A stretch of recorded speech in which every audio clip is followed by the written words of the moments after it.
입가에 묻은 소스는 제가 닦겠습니다. 대신 오늘부터 제 아내가 되세요. 친구 대신 맞선 자리에 나온 한유리는 상대가 먼저 도망치도록 최악의 여자를 연기하기로 했다. 그러나 그녀가 앉은 곳은 바람둥이 재벌 2세의 테이블이 아니라 타인의 손길조차 견디지 못한다는 성원그룹 회장 서도겸의 자리였다.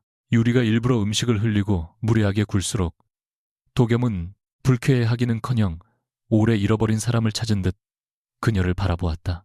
그리고 맞선이 잘못되었다는 사실이 드러난 순간 그는 유리가 말한 적 없는 진짜 이름을 불렀다. 입가에 묻은 소스는 제가 닦겠습니다. 대신 오늘부터 제 아내가 되세요. 서도겸의 목소리는 잔잔했지만 그 말이 떨어진 순간 청담동 카페의 공기가 유리잔처럼 얇게 얼어붙었다. 한유리는 입안 가득 넣었던 매운 닭강정을 삼키지도 못한 채 눈을 크게 떴다. 불과 10분 전까지만 해도 그녀의 계획은 완벽했다. 친구 민채원 대신 맞선 자리에 앉아 상대 남자가 먼저 기겁하고 달아나게 만드는 것. 그래서 일부러 가죽 재킷을 입고 붉은 립스틱을 번지게 바르고 의자에 비스듬히 기대다리를 흔들었다. 그녀는 자리에 앉자마자 메뉴판도 보지 않고 말했다. 비싼 걸로 전부 주세요. 어차피 계산은 그쪽이 하실 거죠. 남자는 대답하지 않았다. 유리는 더 세게 밀어붙였다. 저 결혼하면 일 안 해요. 아침잠도 많고요. 시댁 제사는 더 싫어요. 그래도 남자는 눈썹 하나 움직이지 않았다. 술은 일주일에 6번 마시고 기분 나쁘면 연락도 끊어요. 침묵. 그리고 전 남자친구가 조금 많아요. 그제야 남자의 시선이 천천히 그녀의 얼굴로 올라왔다. 유리는 승기를 잡았다고 생각해 입꼬리를 올렸다. 왜요? 벌써 싫어졌어요. 남자는 오히려 낮게 물었다. 더 있습니까? 뭐가요? 당신이 나를 쫓아내려고 준비한 설정 말입니다. 유리의 손가락이 젓가락 위에서 굳었다. 남자는 그 짧은 흔들림을 놓치지 않았다. 맞은편의 남자는 지나치게 정돈되어 있었다.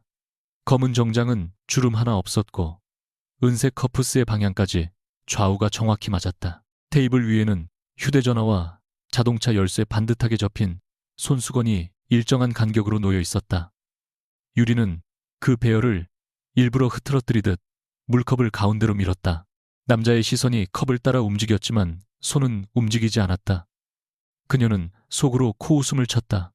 그러면 그럼자 스위시는 채원이 말한 상대는 집안 돈만 믿고 노는 바람둥이라더니 눈앞의 남자는 지나치게 조용하고 냉정했다. 하지만 재벌가 남자들이 겉과 속이 다른 건 새로운 일도 아니었다. 유리는 김치볶음밥 한 숟가락을 크게 떠 입에 넣고 일부러 입술 옆에 소스를 묻혔다. 저 식사 예절 같은 거 정말 싫어해요. 밥 먹으면서 입 가리는 여자들은 다 가식적이지 않아요. 남자의 손가락이 미세하게 멈췄다. 유리는 그 반응을 불쾌감으로 오해했다. 손도 잘 안 씻어요. 밖에서 강아지 만지고 그대로 빵 먹을 때도 있고요. 카페 안쪽에서 검은 정장을 입은 비서가 창백한 얼굴로 한 걸음 다가왔다. 회장님, 제가 처리하겠습니다. 남자가 고개도 돌리지 않고 말했다. 그 자리에 있어. 하지만 손수건이 오염됐습니다. 내가 판단합니다. 유리는 눈을 가늘게 떴다. 회장님이라는 호칭이 잠시 귀에 걸렸지만 채원이 과장해서 붙인 별명쯤으로 넘겼다. 그녀는 닭강정 소스를 손가락에 묻혀 핥으며 물었다. 혹시 결벽증 있어요? 남자는 대답 대신 하얀 손수건을 집어들었다. 주변 직원들이 동시에 숨을 삼켰다. 서도겸은 손수건을 펼치기 전 아주 짧게 숨을 멈췄다. 그의 시선은 유리의 입가가 아니라 소매 아래 드러난 오른쪽 손목에 머물러 있었다. 작은 초승달 모양의 흉터, 어린 시절 녹슨 철판에 긁혀 생겼던 상처는 세월이 지나 흐릿해졌지만 그는 단 한 번도 그 모양을 잊은 적이 없었다. 어둡고 비좁은 창고, 차갑게 굳은 손목이 타들어가는데도 문 밖에서 들리던 어른들의 낮은 목소리, 그리고 환풍구 아래로 기어들어온 마른 여자아이. 그 아이는 찌그러진 양은 도시락을 열어 김밥 한 줄을 내밀며 말했다. 더러운 건 음식 묻은 손이 아니라 거짓말하는 손이라고. 그러나 도겸은 기억을 얼굴에 드러내지 않았다. 그는 계획된 각도로 손을 들어 유리의 입가에 묻은 붉은 소스를 천천히 닦았다. 살칸에 닿는 순간 가슴 안쪽에서 익숙한 공포가 올라오지 않았다. 손끝이 굳지도 않았고 숨이 가빠지지도 않았다. 오히려 오래 잠겨있던 문 하나가 조용히 열린 듯했다. 유리는 그의 손을 쳐내며 몸을 뒤로 뺐다. 지금 뭐 하는 거예요? 도겸은 구겨진 손수건을 내려다보다가 믿기 어려울 만큼 희미하게 웃었다. 확인했습니다. 뭘요? 당신이 생각보다 더 마음에 든다는 것. 사람 놀리는 취미 있어요. 없습니다. 그런 누루, 독하. 그럼 방금 결혼하자는 건 무슨 미친 소리예요? 도겸은 흔들림 없이 답했다. 청혼입니다. 유리는 헛웃음을 터뜨렸다. 우린 이름도 모르잖아요. 그의 눈동자가 아주 잠깐 어두워졌다. 나는 압니다. 유리는 그 말을 허세로 받아들였다. 그녀는 가방에서 채원이 건네준 얇은 봉투를 꺼내 테이블 위에 던졌다. 안에는 가짜 취미와 학력, 얌전한 성격으로 꾸며진 맞선용 소개서가 들어있었다. 사진은 채원의 것이었지만 얼굴을 자세히 보지 않으면 분위기가 비슷해 보일 수도 있었다. 소개서 한 장 읽었다고 사람을 안다고 착각하지 마세요. 거기 적힌 여자는 매일 아침 6시에 일어나고 꽃꽂이를 좋아하지만 실제 저는 오후 2시 전에는 인간 구실도 못하고 화병은 라면 봉지 꽂아두는 데습니다. 도겸은 봉투에 손을 대지 않았다. 알고 있습니다. 뭘 자꾸 안다는 거예요. 당신이 그 소개서의 주인이 아니라는 것. 유리는 웃음을 멈췄다. 카페 천장에 흐르던 잔잔한 피아노 음악이 갑자기 지나치게 크게 들렸다. 도겸은 테이블 끝에 놓인 물컵을 원래 자리로 돌려놓으며 말했다. 당신은 맞선을 망치러 왔고 상대가 불쾌해할 만한 행동을 계산해서 하고 있습니다. 하지만 음식을 함부로 버리지는 않았고 직원에게는 주문할 때마다 고맙다고 했죠. 강아지를 만지고 손을 안 씻는다는 말도 거짓말입니다. 조금 전 화장실에서 나온 뒤 손을 2번 씻었습니다. 유리의 등줄기가 서늘해졌다. 절 감시했어요. 관찰했습니다. 그게 더 기분 나빠요. 그럴 수 있겠군요. 사과는요. 당신이 원한다면 하겠습니다. 진심도 없이 진심이 생길 때까지 기다리라는 뜻입니까? 지나치게 고든 대답에 유리는 말문이 막혔다. 이 남자는 무례했지만 비열하게 둘러대지는 않았다. 바로 그 점이 더 위험했다. 카페 매니저가 조심스럽게 다가와 도겸 앞에 새 커피를 내려놓았다. 잔의 손잡이는 정확히 오른쪽 45도로 향해 있었다. 매니저가 물러나자 비서가 낮은 목소리로 보고했다. 회장님 20분 뒤 이사들과의 비공개 회의가 있습니다. 유리는 그제야 주변을 제대로 살폈다. 창가 쪽 새 테이블은 손님이 있는 척했지만 아무도 음료에 손을 대지 않고 있었고 출입문 근처에는 경호원으로 보이는 남자들이 서 있었다. 채원이 말했던 한량재벌 2세가 이런 분위기를 만들 리 없었다. 유리는 의자에 걸어두었던 가방을 급히 끌어당겼다. 잠깐만요. 진짜 회장이에요.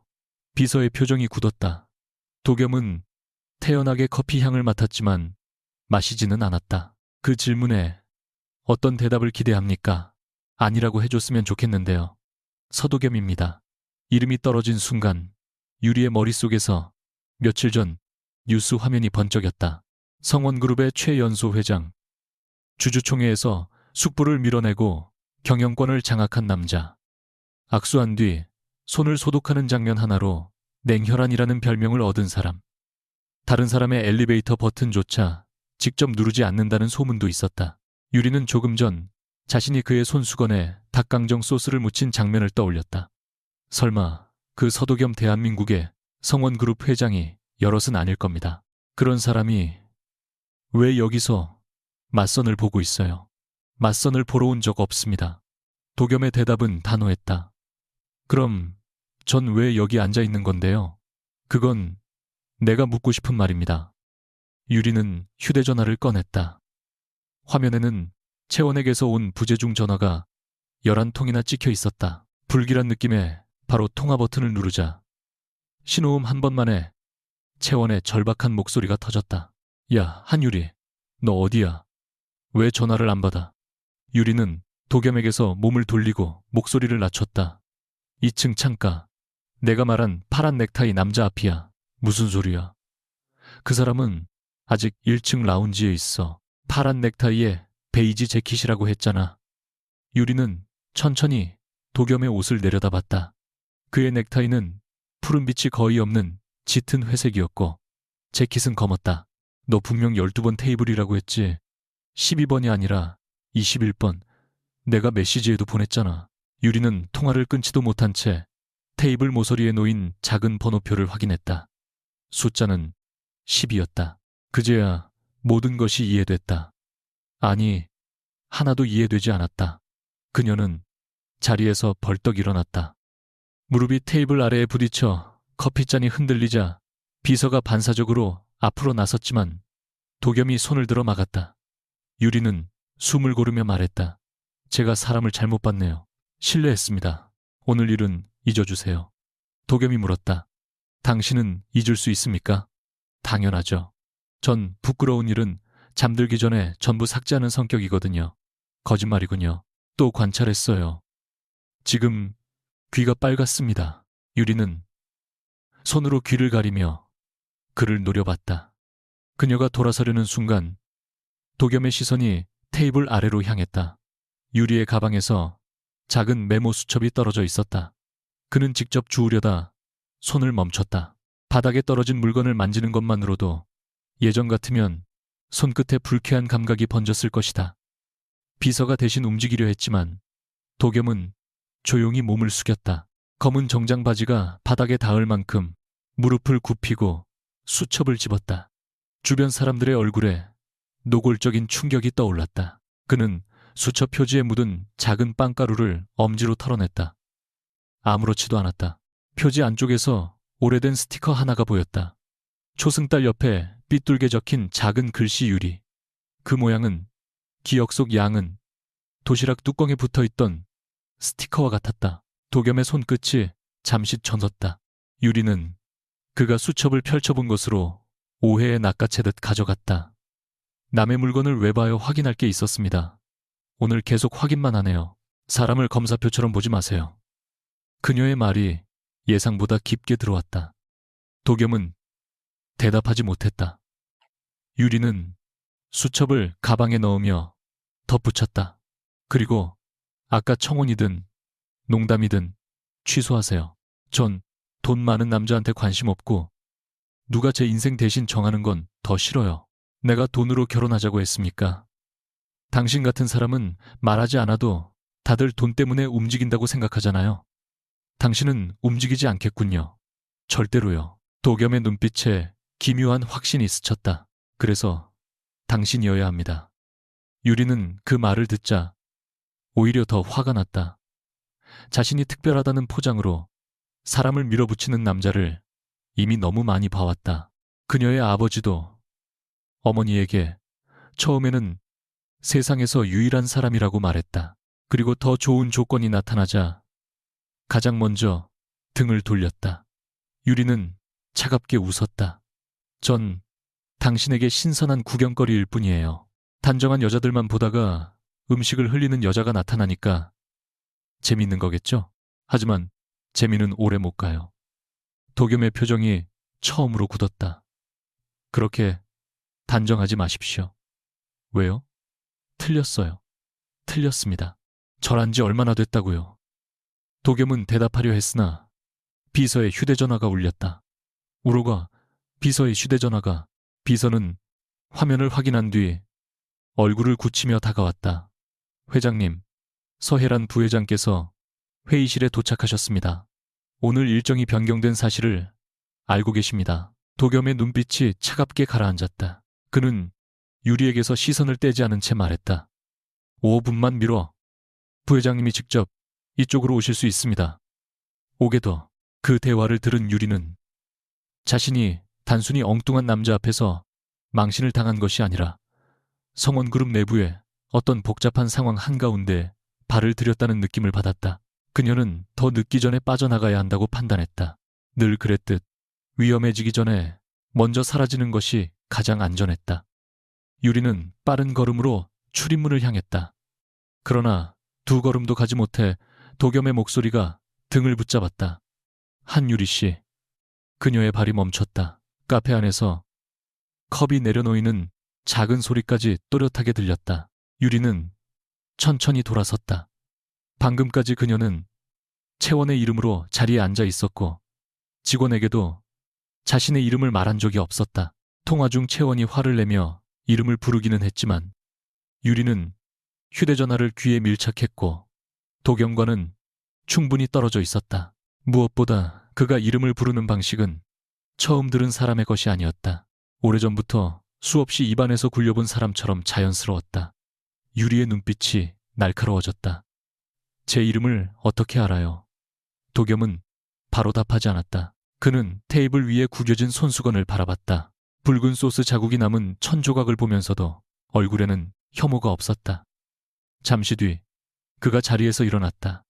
큰 키가 완전히 펴지자 주변의 공간이 좁아진 듯했다. 그 질문에 답하기 전에 한 가지부터 확인하죠. 또 뭘 확인하려고요? 어릴 때 오른쪽 손목의 상처는 어디서 생겼습니까? 유리는 본능적으로 소매를 끌어내렸다. 그걸 왜 묻는데요? 도겸의 목소리가 처음으로 아주 미세하게 흔들렸다.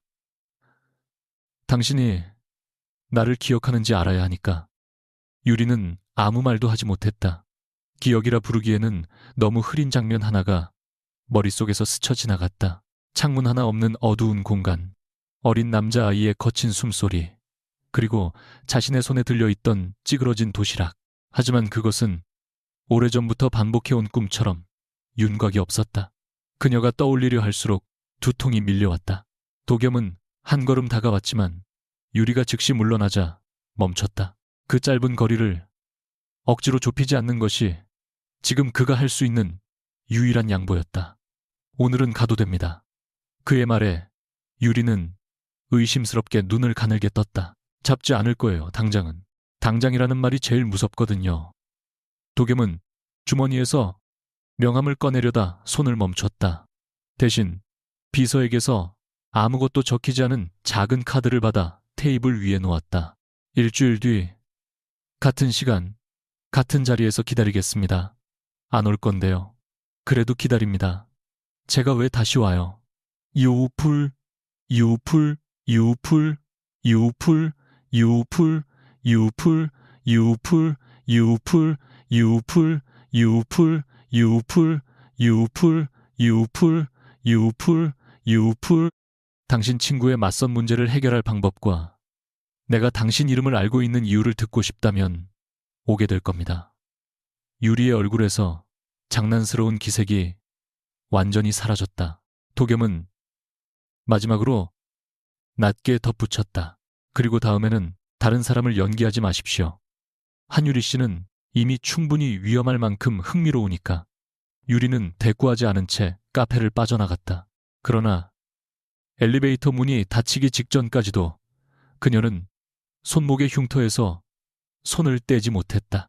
안쪽 테이블에 홀로 남은 도겸은 소스가 묻은 손수건을 버리려는 비서의 손을 막았다. 그건 두고 가. 비서는 믿을 수 없다는 표정을 지었다. 도겸은 유리가 사라진 문을 바라보며 아주 오래 참아온 숨을 내쉬었다. 이번에는 놓치지 않을 생각이었다. 다만 아직 그는 알지 못했다. 누군가를 잃지 않으려는 욕망이 그 사람을 가장 멀리 달아나게 만들 수도 있다는 것을. 일주일 뒤 한유리는 약속 시간보다 15분 늦게 청담동 카페에 들어섰다. 일부러 늦은 것이었다. 서도겸처럼 모든 것을 초 단위로 계산하는 남자에게 가장 확실한 경고는 계획대로 움직여주지 않는 것이었다.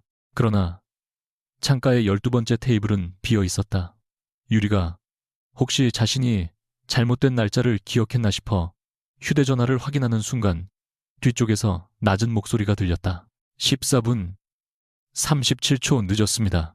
그녀가 돌아보자 도겸은 지난번과 똑같은 검은 정장을 입고 서 있었다. 달라진 점이 있다면 손에 들린 서류 봉투와 테이블 위에 놓인 두 줄의 김밥뿐이었다. 유리는 눈살을 찌푸렸다. 사람 기다리면서 시간까지 재요. 도겸은 의자를 빼주지 않고 자신의 자리에 먼저 앉았다. 당신이 얼마나 늦을지 궁금했습니다. 화 안 났어요. 예상 범위 아니었습니다. 그 말이 제일 재수 없는 거 알아요? 지난 일주일 동안 3번 들었습니다. 누구한테요? 비서에게. 유리는 어이없다는 듯 웃다가 김밥을 바라봤다. 지난번 자신이 시키지도 않았는데 그가 골라놓았던 것과 같은 종류였다. 단무지가 적고 우엉이 많이 들어간 김밥. 어머니가 어릴 때 만들어주던 방식과 묘하게 닮아 있었다. 유리는 시선을 떼며 맞은편에 앉았다. 제 친구 문제부터 말해요. 도겸은 봉투를 그녀 앞으로 밀었다. 그 전에 계약서를 보십시오. 전 결혼하러 온 게 아니라 설명 들으러 왔는데요. 설명을 들은 뒤에는 필요해질 겁니다. 유리는 봉투를 열어 첫 장을 읽다가 눈썹을 높였다. 계약기간 100일, 외부 행사, 동반 참석, 공식 석상에서 부부관계 유지, 거주지는 도겸의 한남동, 펜트하우스, 귀가시간 밤 11시, 외출 일정, 사전 공유, 언론 인터뷰 금지. 그녀는 3장째에서 종이를 덮었다. 이건 결혼 계약서가 아니라 교도소 입소 동의서잖아요. 도겸은 예상했다는 듯 커피잔을 정확히 받침 중앙에 내려놓았다. 안전을 위한 조항입니다. 유리는 계약서를 다시 펼쳐들고 항목을 하나씩 손가락으로 두드렸다. 귀가 시간, 이동 경로 만나는 사람 보고 옷차림 협의. 이게 안전이에요. 성원그룹 회장 배우자에게는 경호가 필요합니다. 전 배우자가 아니고 임시 연기자죠. 개공, 이동 경로 미관한 자, 이동 경로 배우자가 아니고 낭부모. 계약이 성립되면 법적으로는 배우자가 됩니다. 그래서 더 싫어요. 유리는 종이 뭉치를 반으로 찢었다. 카페 한편에서 비서 강태준의 얼굴이 굳었고 도겸의 손가락도 아주 미세하게 움직였다. 정교하게 정렬된 문서가 비뚤어진 채 테이블 위에 흩어지는 광경은 그의 세계에서는 작은 재난에 가까웠다. 그러나 그는 종이를 주워 맞추지 않았다. 유리가 도발하듯 물었다. 화 안 내요. 다른 안을 준비했습니다. 도겸이 2번째 봉투를 꺼내자 유리는 황당해서 웃었다. 제가 찢을 것도 계산했어요. 가능성은 높았습니다. 역시 싫어. 그렇지만 자리에 남아있군요. 그 말에 유리의 웃음이 사라졌다. 그녀가 떠나지 못하는 이유를 그는 이미 알고 있었다. 민채원은 아버지의 회사가 성원그룹 계열사와 추진 중인 유통계약 때문에 맞선을 거절하지 못하고 있었다.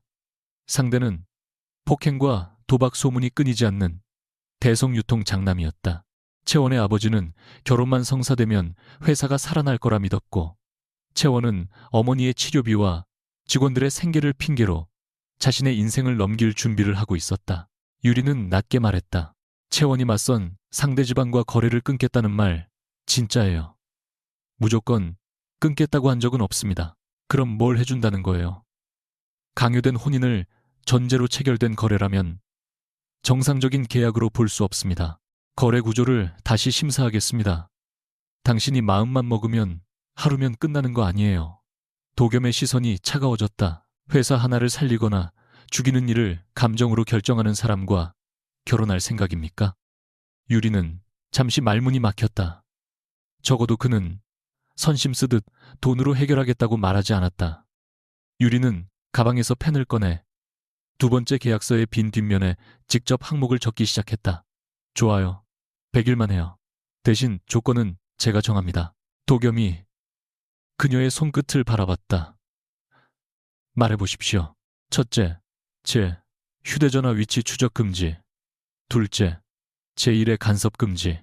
셋째, 제가 만나는 사람을 조사하거나 압박하지 말 것. 넷째, 허락 없이 신체 접촉 금지. 도겸의 눈썹이 아주 조금 움직였다. 유리는 놓치지 않고 물었다. 왜요? 4번째가 불만이에요. 범위가 불명확합니다. 손잡기 포옹, 머리 만지기, 입 닦아주기 전부 포함. 공식 행사에서는 예외가 필요합니다. 그때도 먼저 물어봐요. 카메라 앞에서 매번 허락을 구하라는 겁니까? 미리 신호를 정하면 되잖아요. 사업 그렇게 잘하는 사람이 그 정도도 못해요. 도겸은 잠시 생각하다가 고개를 끄덕였다. 유리는 계속 썼다. 5째, 둘 중 한 명이라도 원하면 계약 즉시 종료. 위약금 없음. 이번에는 도겸이 바로 대답하지 않았다. 그의 침묵이 길어지자 유리가 비웃듯 말했다. 역시 도망갈 문은 막아두고 싶죠. 도겸은 그녀를 바라보다가 천천히 말했다. 당신은 문이 보이지 않으면 창문으로 뛰어내릴 사람처럼 보입니다. 잘 봤네요. 그래서 문은 열어두겠습니다. 그는 계약서 여백에 직접 서명했다. 유리는 예상보다 쉽게 동의한 그를 의심스럽게 살폈다. 도겸은 펜을 내려놓으며 덧붙였다. 대신 나도 조건이 있습니다. 위험한 상황에서 경호를 거부하지 말 것. 언론 앞에서 계약 내용을 공개하지 말 것. 그리고 100일 동안 사라질 때는 최소한 문자 한 통 남길 것. 마지막 조건이 이상하게 개인적으로 들렸다. 유리는 농담으로 넘기려 했지만 그의 표정에는 웃음이 없었다. 사람이 사라지는 걸 그렇게 싫어해요. 그녀가 묻자 도겸은 김밥 접시를 바라보며 답했다. 예고 없이 사라지는 사람을 오래 기다려본 적이 있습니다. 계약 체결은 법무팀이 준비한 별도 사무실에서 이루어졌다. 도겸은 민채원의 문제를 거래 대상으로 삼지 않기 위해 결혼 계약과 대성 유통 심사를 완전히 분리했다. 유리는 그 점을 요구했고 그는 받아들였다. 법무팀이 퇴실한 뒤 도겸은 채원의 아버지 회사가 제출한 자료를 유리 앞에 놓았다. 대성 유통이 실제로는 채원의 회사를 구제하는 대신 핵심 기술과 상표권을 넘겨받으려 했다는 정황이 담겨 있었다. 결혼은 거래를 원활하게 만들기 위한 담보에 가까웠다. 유리는 문서를 읽을수록 얼굴이 굳었다.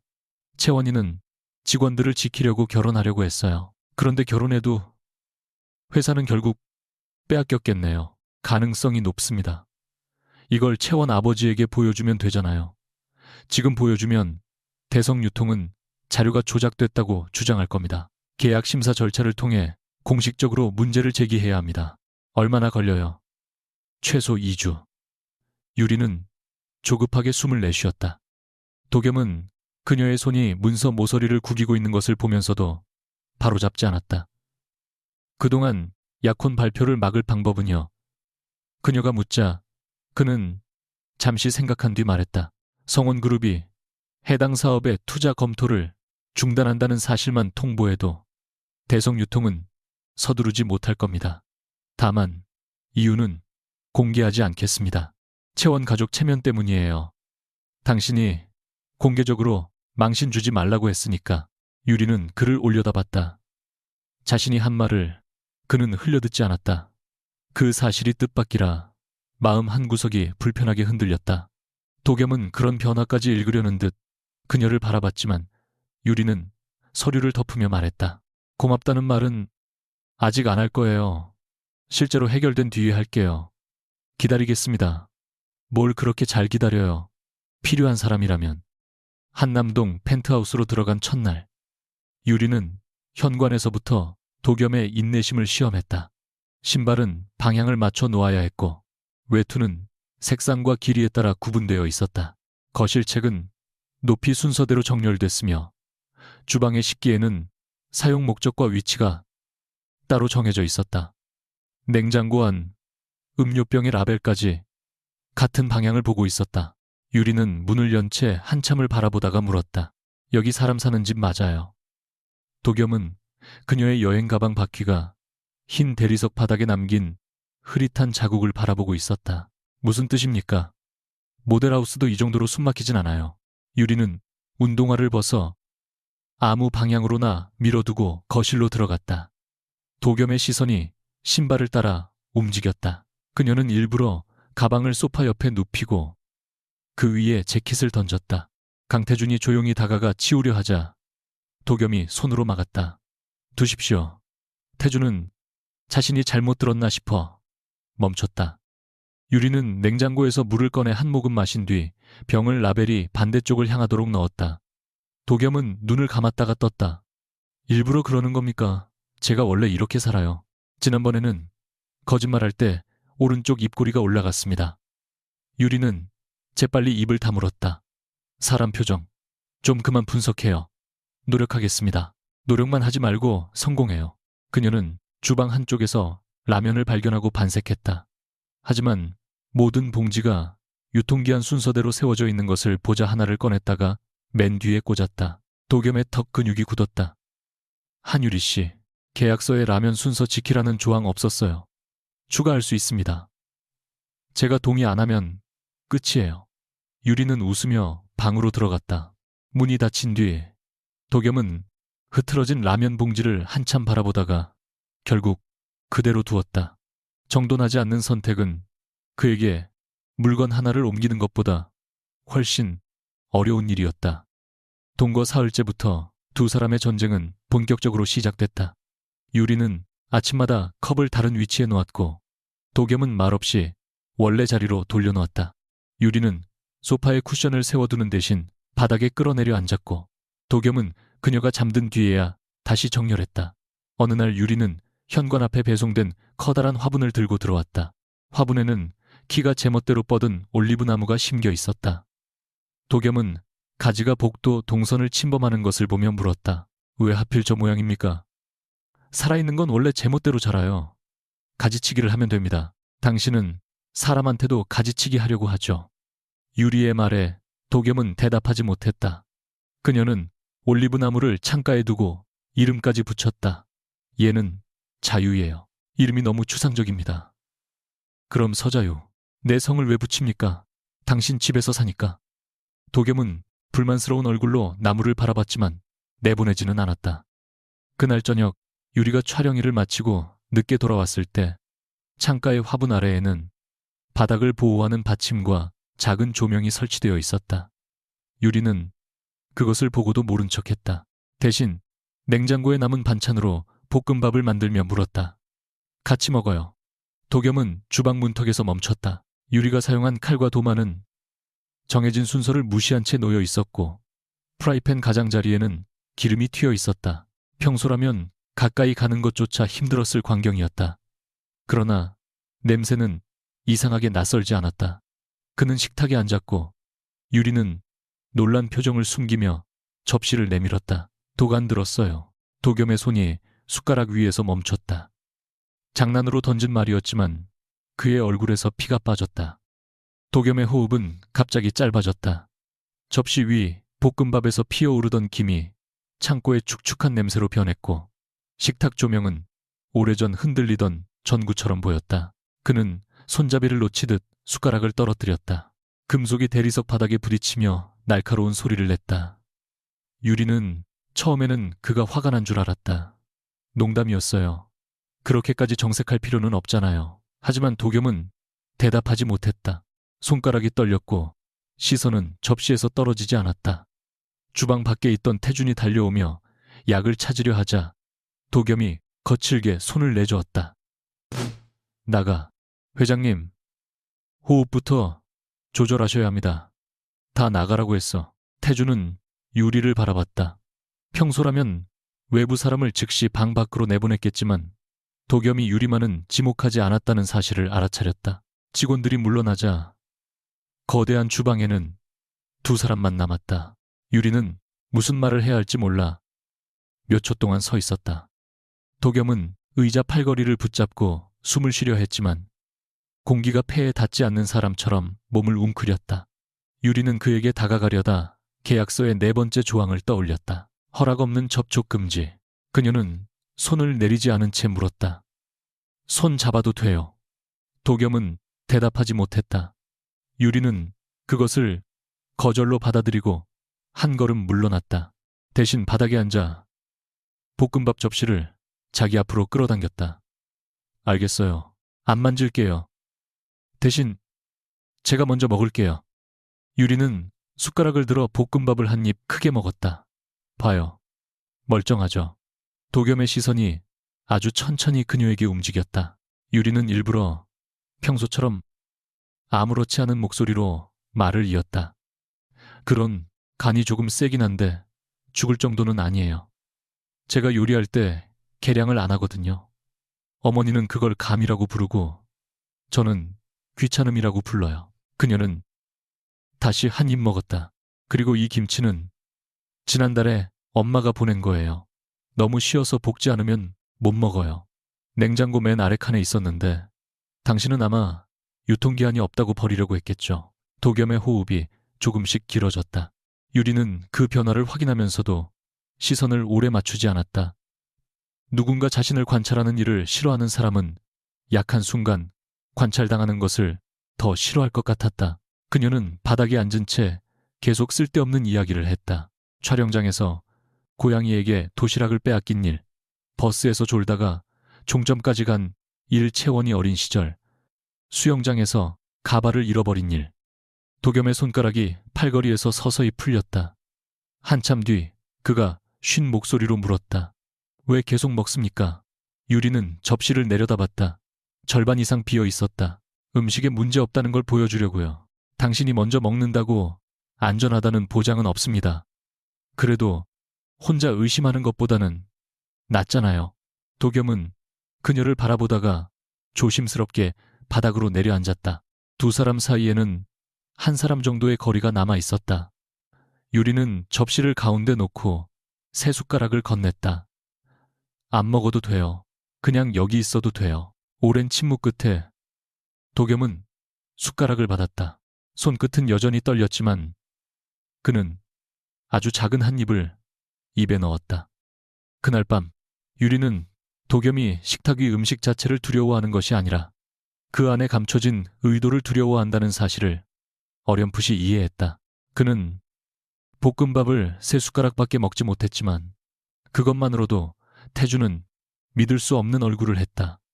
도겸은 자신의 방으로 들어가기 전 유리에게 말했다. 오늘 일은 잊으십시오. 유리는 소파에 기대 팔짱을 꼈다. 전 부끄러운 일은 자기 전에 삭제하는 성격이라니까요. 거짓말이라는 걸 압니다. 그래도 남한테 말하진 않아요. 도겸은 잠시 그녀를 바라보다가 낮게 말했다. 고맙습니다. 유리는 그가 진심으로 감사하는 모습을 처음 봤다. 평소에 냉정한 표정은 그대로였지만 목소리에는 방어막이 없었다. 그녀는 괜히 시선을 피하며 소파 쿠션을 정리하는 척했다. 다음부터는 음식 갖고 농담 안 할게요. 그럴 필요 없습니다. 왜요? 당신이 조심하기 시작하면 다른 사람들과 같아질 것 같아서.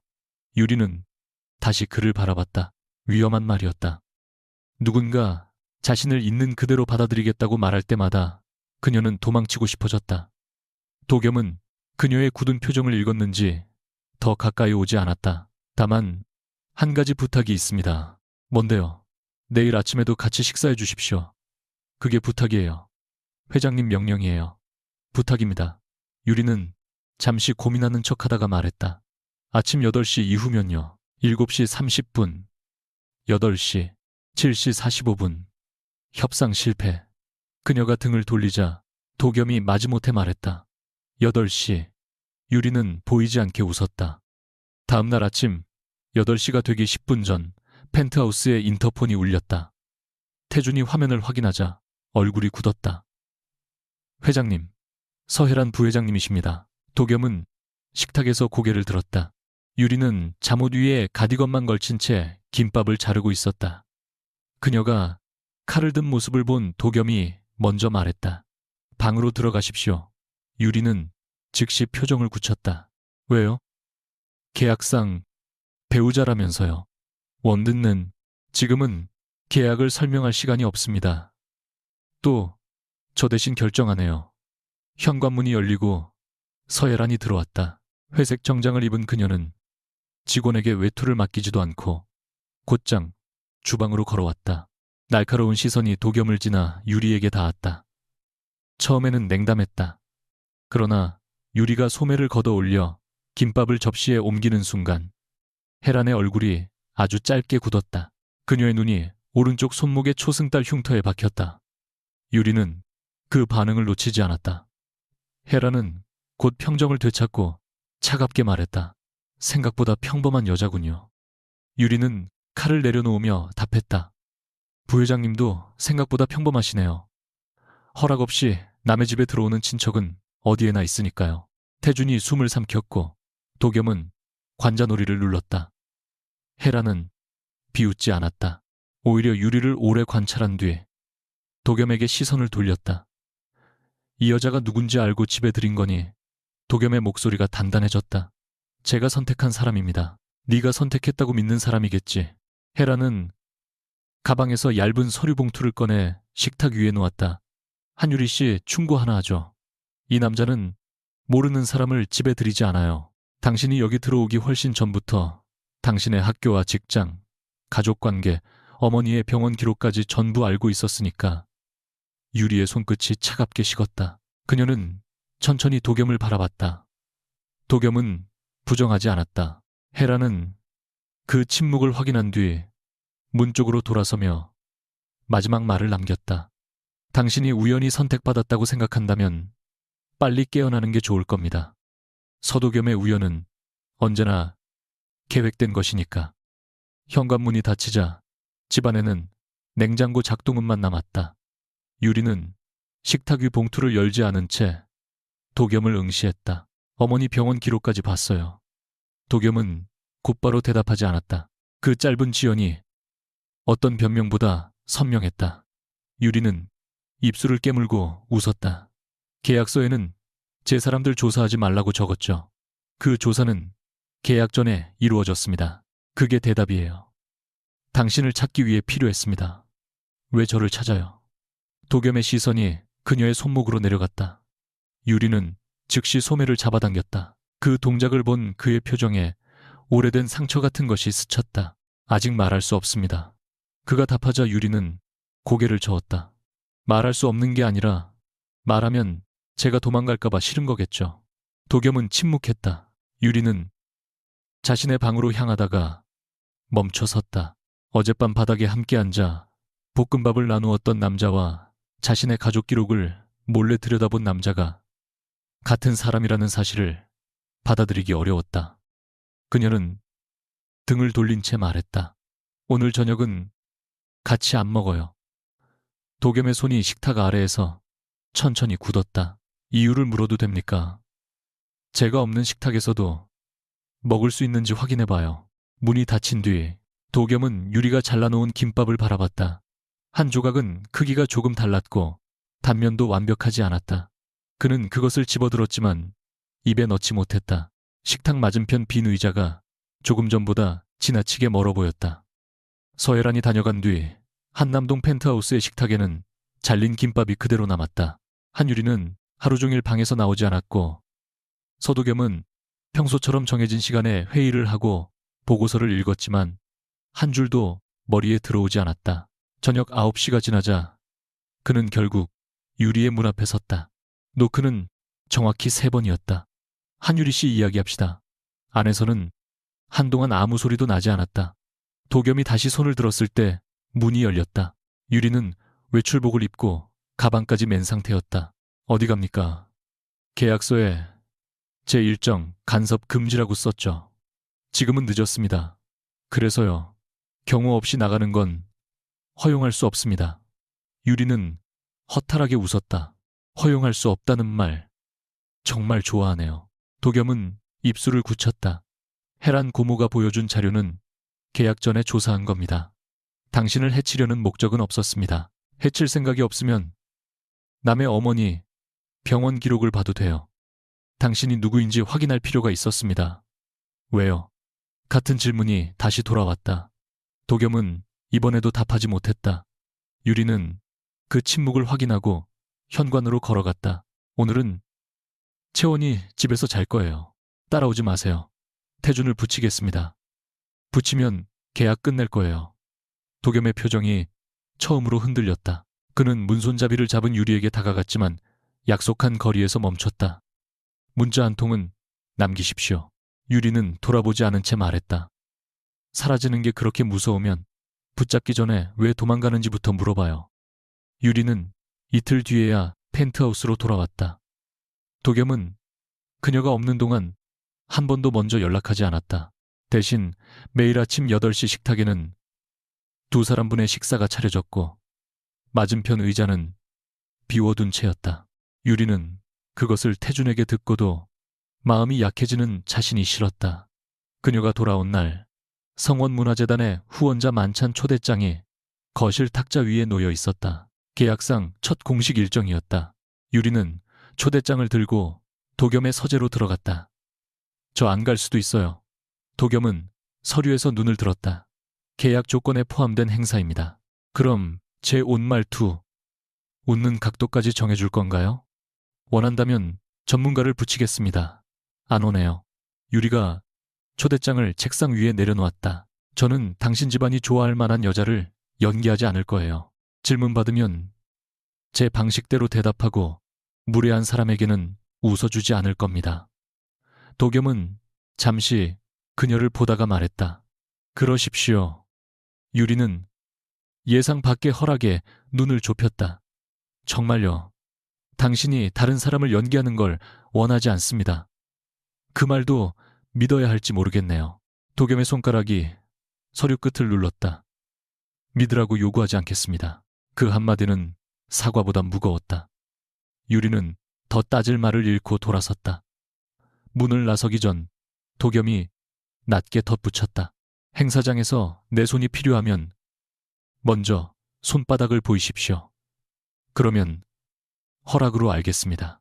유리는 고개를 돌렸다. 그는 네 번째 계약 조항을 기억하고 있었다. 그녀는 대답하지 않았지만 초대장을 버리지는 않았다. 성원문화재단 만찬은 한강이 내려다 보이는 호텔 연회장에서 열렸다. 유리는 스타일리스트가 준비한 드레스를 거절하고 자신이 직접 고른 짙은 남색 정장을 입었다. 화려한 보석 대신 어머니가 오래전에 선물한 작은 은 귀걸이만 달았다. 도겸은 호텔 로비에서 그녀를 본 순간 몇 초 동안 말을 잊었다. 왜요? 계약 위반이에요. 유리가 묻자 그는 시선을 거두며 답했다. 아닙니다. 예상보다 잘 어울립니다. 칭찬도 숫자 계산하듯 하네요. 과장하지 않으려고 노력한 겁니다. 두 사람이 연회장에 들어서자 수십 개의 시선이 동시에 꽂혔다. 유리는 속으로 숨을 고르면서도 도겸의 팔을 잡지 않았다. 그가 먼저 손을 내밀지도 않았다. 그러나 카메라 플래시가 터지고 기자들이 몰려들자 유리는 잠깐 손바닥을 펴보였다. 도겸은 그 신호를 확인한 뒤에야 그녀의 손을 잡았다. 그의 손은 차가웠지만 힘은 지나치게 세지 않았다. 긴장했습니까? 그가 낮게 묻자 유리는 미소를 유지한 채 속삭였다. 당신 손이 더 차가운데요. 사람이 많으면 그렇습니다. 놓을까요? 아니요. 짧은 대답이 이상하게 솔직했다. 유리는 손을 빼지 않았다. 그 순간만큼은 계약이나 감시가 아니라 서로의 약점을 모르는 척 지켜주는 두 사람처럼 느껴졌다. 평온은 오래가지 않았다. 재단 이사 중 한 명인 강문정이 유리를 위아래로 훑어본 뒤 와인잔을 기울였다. 한유리 씨라고 했죠. 집안이 알려진 게 없어서 다들 궁금해해요. 요즘은 회장님 취향도 참 자유로워졌나 봐요. 주변 사람들은 웃지 않았지만 말릴 생각도 없었다. 유리는 잔을 내려놓고 차분히 답했다. 제 집안이 궁금하시면 저한테 물으시면 됩니다. 뒤에서 조사하는 것보다는 정확할 거예요. 문정의 입꼬리가 굳었다. 조사라니 말이 좀 거칠군요. 우리는 성원가의 새 굴을 걱정하는 것뿐이에요. 걱정은 상대가 원할 때 해주는 게 예의 아닌가요? 누군가 헛기침을 했다. 문정은 도겸을 향해 말했다. 회장님이 너무 바쁘셔서 기본적인 교육을 못 시키신 모양이네요. 유리의 표정이 차가워졌다. 그녀가 대답하기 전 도겸이 입을 열었다. 교육이 필요한 사람은 따로 있는 것 같습니다. 연회장 공기가 가라앉았다. 문정이 얼굴을 붉히자 도겸은 잔을 내려놓으며 덧붙였다. 한유리 씨는 제가 데려온 손님이 아니라 제 배우자입니다. 그의 배경을 평가할 권한을 누구에게도 준 적 없습니다. 유리는 자신을 대신해 싸우는 그의 말에 잠시 흔들렸지만 곧 손을 빼냈다. 저도 제 입으로 말할 수 있어요. 도겸이 그녀를 바라봤다. 압니다. 그럼 다음엔 기다려요. 노력하겠습니다. 두 사람의 짧은 대화는 주변에 들리지 않았지만 유리는 그가 즉시 변명하지 않고 물러선 사실을 기억했다.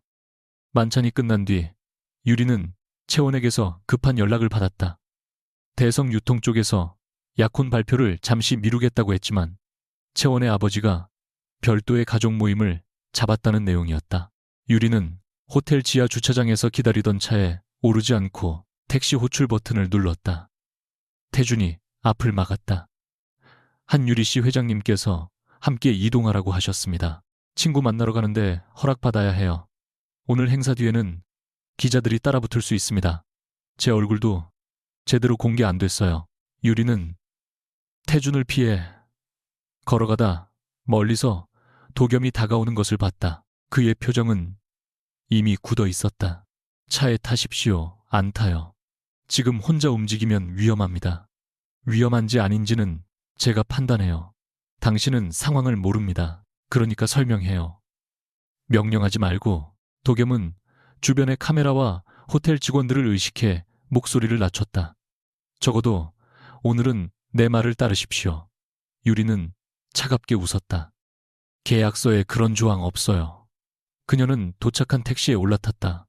문이 닫히기 직전 도겸이 손을 뻗었지만 유리는 그의 손보다 먼저 잠금 버튼을 눌렀다. 택시가 떠난 뒤 도겸은 한동안 움직이지 않았다. 불안이 목을 조였다. 그는 태준에게 유리를 따라가라고 지시했다. 계약을 어기는 일이라는 걸 알면서도 멈추지 못했다. 위험을 막는다는 명분은 충분했다. 적어도 그 순간의 도겸은 그렇게 믿었다.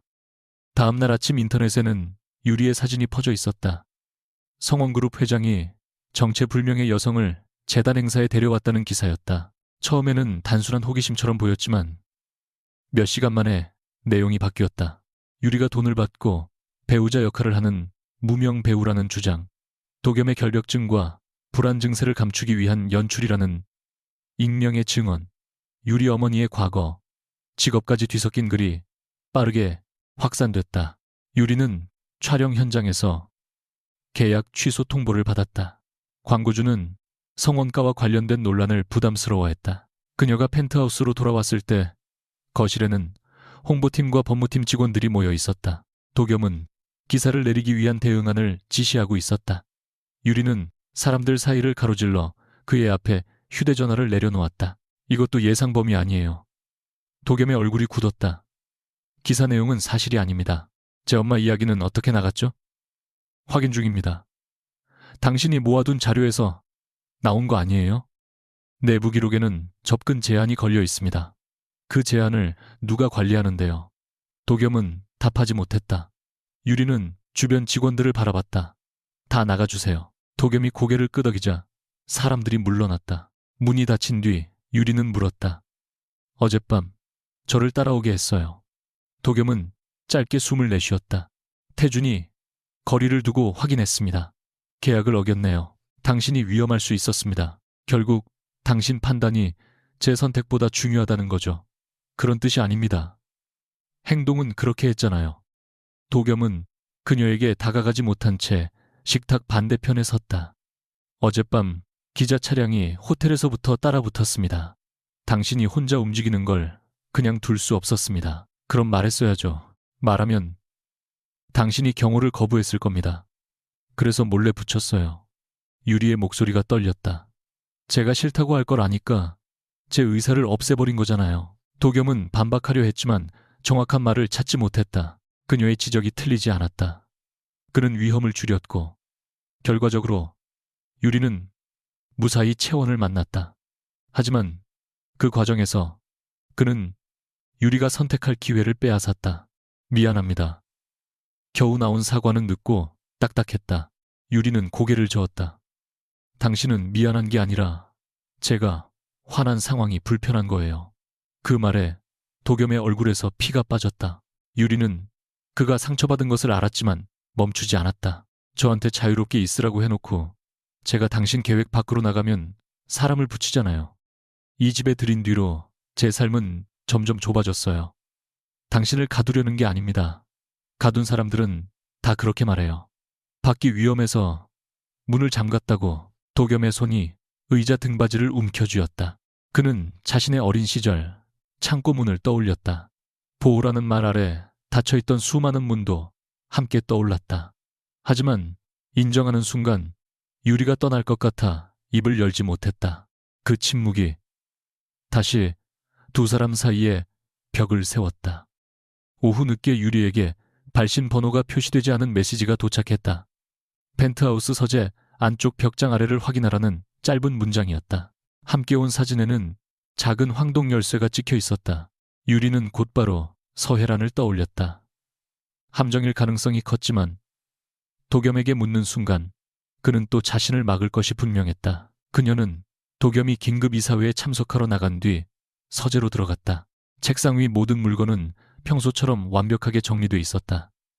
유리는 벽장 아래 손을 넣어 테이프로 붙여둔 열쇠를 찾았다. 책장 뒤쪽의 좁은 문에 열쇠를 꽂자 무거운 잠금 장치가 풀렸다. 안에는 창문 없는 작은 보관실이 있었다.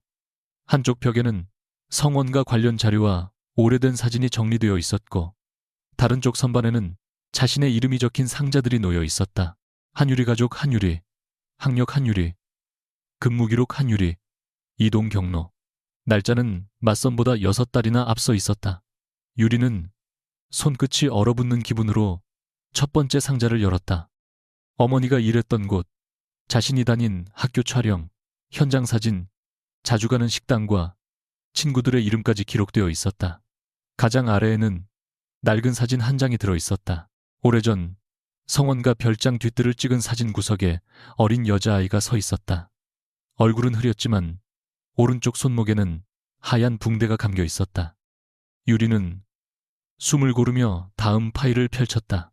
청담동 카페 좌석 배치도와 예약 변경 내역이 나왔다.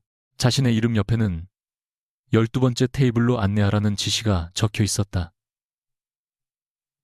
지시자는 회장 비서실, 그 아래에는 도겸의 자필 메모가 있었다. 대상이 도착하면 개입하지 말 것, 본인이 떠나려 할 때만 보고할 것. 유리는 종이를 쥔 손에 힘을 주었다. 우연히 잘못 앉은 줄 알았던 테이블. 놀란 듯 자신을 바라보던 그의 눈빛, 처음부터 이름을 알고 있던 이유. 모든 순간이 한꺼번에 다른 의미로 변했다. 그때 보관실 밖에서 문이 열리는 소리가 들렸다. 도겸이 서재에 들어와 열린 비밀문을 발견했다. 그의 얼굴이 굳었다. 그 열쇠를 어디서 얻었습니까? 유리는 대답 대신 카페 예약 내역을 그의 가슴 앞으로 던졌다. 종이가 바닥에 흩어졌다. 처음부터였네요. 도겸은 주울 생각도 하지 못한 채 그녀를 바라봤다. 설명하겠습니다. 뭘 설명해요? 제가 실수로 당신 앞에 앉은 게 아니라는 거. 그렇습니다. 당신이 일부러 자리를 바꿨어요. 긴 침묵 끝에 도겸이 말했다. 예. 유리는 웃었지만 눈에는 눈물이 고였다. 그럼 제가 음식을 흘리고 바보 같은 짓을 한 것도 전부 보려고 만든 자리였어요. 당신을 조롱하려는 목적이 아니었습니다. 목적이 뭐였는데요? 당신을 만나기 위해서였습니다.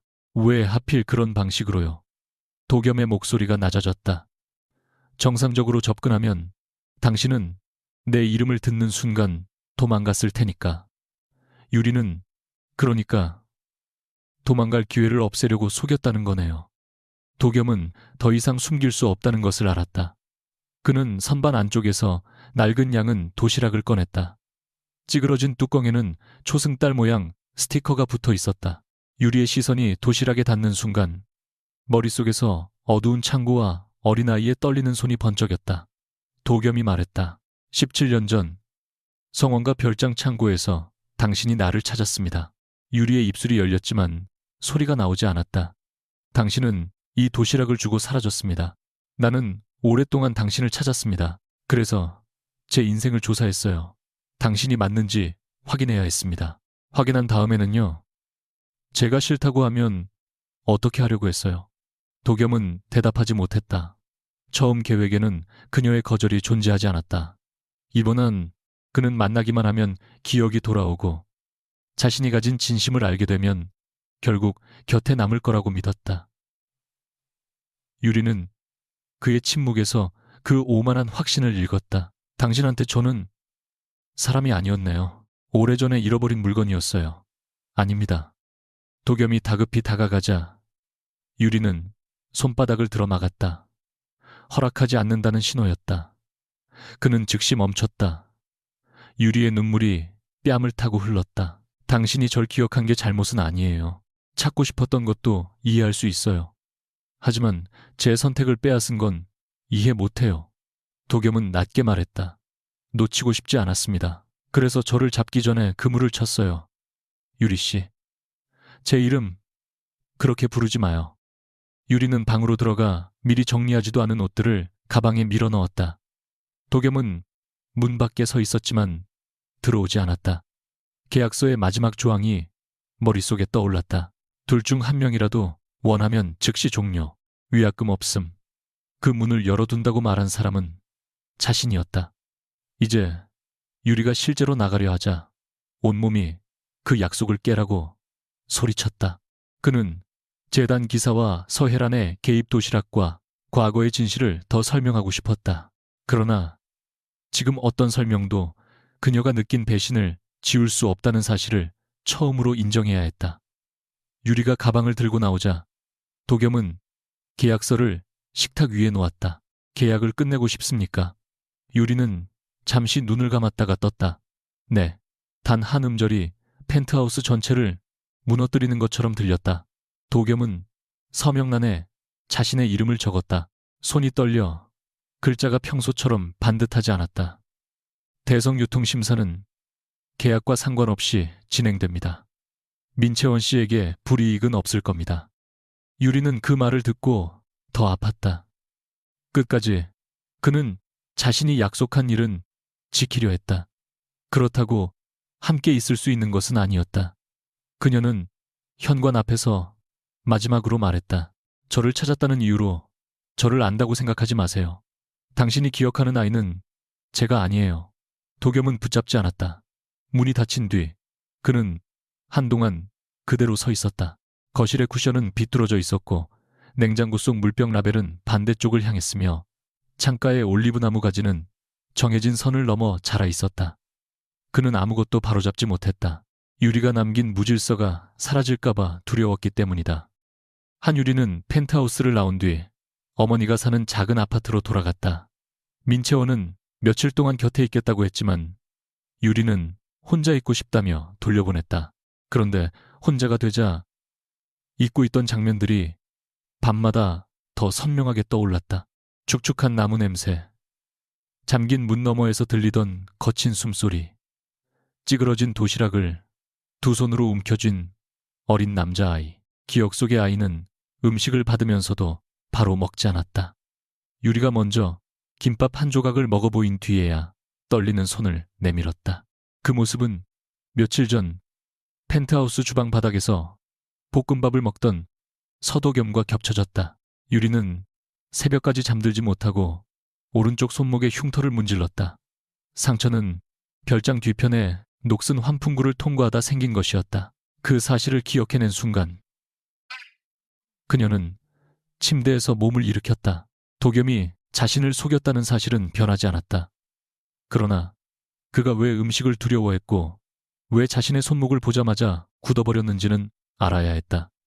유리는 어머니의 오래된 상자에서 근무수첩을 꺼냈다. 17년 전 성원가 별장에서 일했던 사람들의 이름이 희미한 글씨로 적혀 있었다. 그중 한 사람, 박명숙이라는 조리 보조의 이름 옆에는 작은 메모가 남아 있었다. 별장 사고 뒤 갑자기 퇴사. 유리는 수첩을 덮고 결심했다.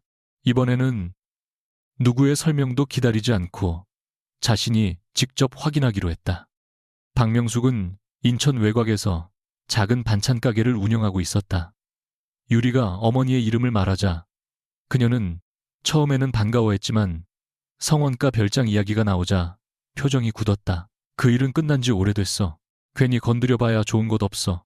명숙은 냉장 진열대의 뚜껑을 괜히 다시 닫으며 시선을 피했다. 유리는 도겸의 이름을 앞세우지 않았다. 대신 자신의 손목을 내밀었다. 그날 창고에 들어간 아이가 저예요. 명숙의 손이 멈췄다. 유리는 낮게 말을 이었다. 누가 그 아이를 해치려 했는지 알고 싶은 게 아니에요. 적어도 제가 기억하는 게 사실인지 확인하고 싶어요. 한참 침묵하던 명숙은 가게 문을 잠그고 안쪽 의자에 앉았다. 그녀의 설명에 따르면 사고 당일 도겸이 먹을 죽은 주방에서 정상적으로 준비됐다. 조리 책임자가 직접 맛을 확인했고 명숙도 배식 직전까지 그릇을 지켜봤다. 그러나 식사가 도겸의 방으로 올라가기 전 서혜란의 남편 서준혁이 수행원을 시켜 쟁반을 별도 응접실로 가져오게 했다. 당시 준혁은 자기 아들을 후계자로 세우려 했고 어린 도겸이 건강 문제로 공식 일정에서 물러나기를 바랐다. 명숙은 그 뒤 쟁반이 바뀌었다고 의심했지만 증거는 없었다. 유리가 물었다. 서혜란 부회장도 알고 있었나요?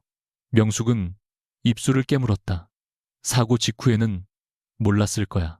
하지만 그날 밤 창고 앞에서 남편과 싸우는 걸 봤어. 부회장님이 누구 짓인지 이미 알아챈 얼굴이었지.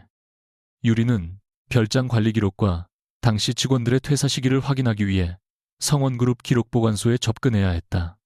도겸에게 연락하고 싶지 않았지만 다른 방법은 없었다. 그녀는 휴대전화 화면을 오래 바라보다가 짧은 문자를 보냈다. 조사할 자료가 있습니다. 만나서 설명할 테니 혼자 오세요. 답장은 10초도 지나지 않아 도착했다. 장소와 시간을 정해 주십시오. 그는 이유를 묻지 않았고 돌아오라고도 하지 않았다. 두 사람은 문을 닫은 오래된 도서관 열람실에서 만났다. 도겸은 검은 정장을 입고 있었지만 넥타이가 평소보다 조금 비뚤어져 있었다. 유리는 그것을 보고도 말하지 않았다. 그는 일정한 거리를 둔 채 물었다. 무슨 자료가 필요합니까? 유리는 박명숙에게 들은 내용을 설명하고 기록보관소 출입 권한을 요구했다. 도겸은 잠시 침묵한 뒤 사원증과 보안카드를 테이블 위에 놓았다. 내 권한으로 열람할 수 있는 자료는 전부 보십시오. 유리는 카드를 짚지 않고 그를 바라봤다. 조건이 있어요. 사람 붙이지 말고 제가 뭘 찾는지 묻지 말고 자료를 먼저 확인하지도 마세요. 도겸의 턱이 굳었다. 결과를 알 수 없는 상황에 모든 접근 권한을 넘기는 일은 그에게 쉽지 않았다. 하지만 그는 결국 고개를 끄덕였다. 그렇게 하겠습니다. 제가 당신에게 불리한 걸 찾아도요. 그래도 유리는 그제야 카드를 집었다. 도겸은 손을 뻗지 않았다. 그리고 한 가지 더. 그녀가 말했다. 제가 돌아온 게 당신을 용서해서는 아니에요. 도겸의 시선이 낮아졌다. 알고 있습니다. 모르는 것 같아서 말하는 거예요. 용서를 요구하지 않겠습니다. 그의 대답에는 붙잡으려는 계산이 없었다. 유리는 오히려 그 점 때문에 마음이 더 무거워졌다. 기록보관소에는 오래된 인사자료와 시설 점검 기록이 남아 있었다. 유리는 이틀 동안 별장 직원들의 근무표 식자재 반입 기록 당시 내부 차량 이동 내역을 비교했다. 명숙의 증언처럼 사고 당일 준혁의 수행 차량이 예정에 없던 시간에 별장을 드나든 흔적이 있었다. 더 중요한 것은 사고 다음 날의 인사 명령이었다. 조리 책임자와 경비원 3명이 이유 없이 지방계열사로 전보됐고 명숙을 포함한 임시 직원들은 모두 계약이 종료됐다. 명령을 승인한 사람은 서혜란이었다. 유리는 처음에는 혜란이 남편의 범행에 공모했다고 판단했다. 그러나 자료를 더 살피자 이상한 점이 드러났다. 도겸이 발견된 직후 별장 의료진을 부른 것도 혜란이었고 준혁의 수행원을 본사에서 해고한 것도 그녀였다. 동시에 외부 수사를 맡고 사건을 식중독으로 처리한 사람 역시 혜란이었다. 구한 사람과 덮은 사람이 같은 인물이었다. 유리가 마지막 서류함을 열었을 때 최근 석 달간 도겸의 식사 관리 기록이 나왔다. 특정 날짜마다 검수 절차가 의도적으로 변경됐고 그 직후 도겸이 공식 일정에서 호흡 곤란을 일으킨 기록이 있었다. 변경 지시는 부회장실 산하안전관리팀에서 내려왔다. 음식에 위험한 물질을 넣은 흔적은 없었다. 대신 식기 배치와 향 재료 조합을 17년 전 사고 당일과 유사하게 만들어 도겸의 기억을 자극한 것이었다. 혜란은 그를 다시 해치려 한 것이 아니라 그가 언제든 무너질 수 있다는 장면을 반복해서 만들고 있었다. 이사회 앞에서 그의 불안정성을 증명하기 위해서였다. 유리는 서혜란을 성원가의 오래된 별장으로 불러냈다. 폐쇄된 창고 앞에서 기다리던 혜란은 그녀를 보자 차갑게 웃었다. 결국 여기까지 왔군요. 유리는 기록 사본이 든 봉투를 내밀었다. 준혁 전 사장이 도겸 씨의 음식을 바꿨죠. 혜란의 표정은 변하지 않았다. 죽은 사람에게 책임을 돌리기는 쉽죠. 그날 수행, 차량 기록이 남아 있어요. 조리 직원들의 증언도 확보했고요. 혜란은 봉투를 받지 않았다. 유리는 계속 말했다. 당신은 사고를 발견하고 도겸 씨를 살렸어요. 그런데 남편이 한 일을 덮었죠. 그제야 혜란의 눈빛에 오래된 피로가 스쳤다. 그 당시 도겸은 11살이었어요. 준혁의 범행이 공개되면 그 아이는 평생 피해자가 아니라 가문의 추문으로 불렸을 겁니다. 계열사 주가는 무너지고 수만 명의 생계가 흔들렸겠죠. 그래서 진실을 없앴어요. 나는 선택해야 했어. 혜란의 목소리가 처음으로 높아졌다. 남편을 감옥에 보내고 아들을 범인의 자식으로 만들 것인지, 아니면 도겸을 후계자로 지키고 집안을 살릴 것인지. 유리는 한 걸음도 물러서지 않았다. 당신이 선택한 건 도겸 씨가 아니에요. 집안의 모양이었어요. 혜란의 입술이 굳었다. 유리는 최근 식사 기록을 꺼내 들었다. 그리고 지금도 같은 선택을 하고 있죠. 음식에 손대지는 않았지만 사고 때와 같은 냄새와 배열을 만들었어요. 그 사람이 무너지는 모습을 이사회에 보여주려고. 혜란은 부정하지 않았다. 그 아이는 당신 곁에 있을 때만 음식을 먹습니다. 한 사람이 사라지면 무너지는 회장은 그룹을 이끌 수 없어요. 그래서 일부러 무너뜨렸어요. 통제할 수 없는 약점은 제거해야 하니까. 그날 저녁 긴급 가족위원회가 열렸다. 도겸은 유리가 보낸 자료를 받은 뒤에도 회의를 취소하지 않았다. 회의실에는 혜란과 그녀의 아들 서민규, 주요 가족, 주주들이 앉아 있었다. 유리는 회의 시작 직전 도겸에게 말했다. 제가 먼저 이야기할게요. 그는 본능적으로 자료를 넘겨받아 직접 처리하고 싶어 했다. 그러나 잠시 눈을 감았다가 물러섰다. 알겠습니다. 회의가 시작되자 혜란은 도겸의 반복되는 공황 증세와 불안정한 의사결정을 이유로 직무정지를 제안했다. 그녀는 유리와의 계약 결혼까지 언급하며 그가 한 사람에게 병적으로 의존한다고 주장했다. 참석자들의 시선이 도겸에게 쏠렸지만 유리가 자리에서 일어났다. 서도겸 회장이 저에게 의존했다는 말은 일부 사실입니다. 하지만 그 의존을 만들고 이용한 사람이 누구인지도 함께 보셔야 합니다. 그녀는 17년 전 기록과 최근 안전관리팀의 지시 내역을 화면에 띄웠다. 혜란은 차갑게 말했다. 외부인이 가족 문제에 끼어들 자격은 없어요. 유리는 흔들리지 않았다. 저는 이 가족이 아니기 때문에 말할 수 있습니다. 여기 계신 분들은 명예와 주가와 승계를 먼저 계산하느라 한 아이가 왜 평생 식탁 앞에서 두려워했는지 외면했으니까요. 도겸의 손이 테이블 아래에서 굳었다. 유리는 그를 보지 않고 설명을 이어갔다. 최근 사고에는 독극물이 없었습니다. 대신 과거의 기억을 자극하도록 식사가 의도적으로 바뀌었습니다. 부회장실은 그 반응을 기록했고 이사회 자료로 사용하려 했습니다. 웅성거림이 퍼졌다. 민규가 어머니를 바라보며 물었다. 사실입니까? 혜라는 오랫동안 아들의 시선을 피했다. 혜라는 결국 자리에서 일어나 모든 지시가 자신의 판단이었다고 인정했다. 그러나 유리는 준비해온 두 번째 제안을 꺼냈다. 과거 범행과 은폐 사실을 즉시 언론에 공개하는 대신 혜란이 모든 경영 직책에서 물러나고 독립조사에 협조하며 피해 직원들에게 공식적으로 사과하는 조건이었다. 민규가 놀란 얼굴로 유리를 바라봤다. 왜 언론 공개를 미루는 겁니까? 우리 어머니를 봐주는 건가요? 유리는 고개를 저었다.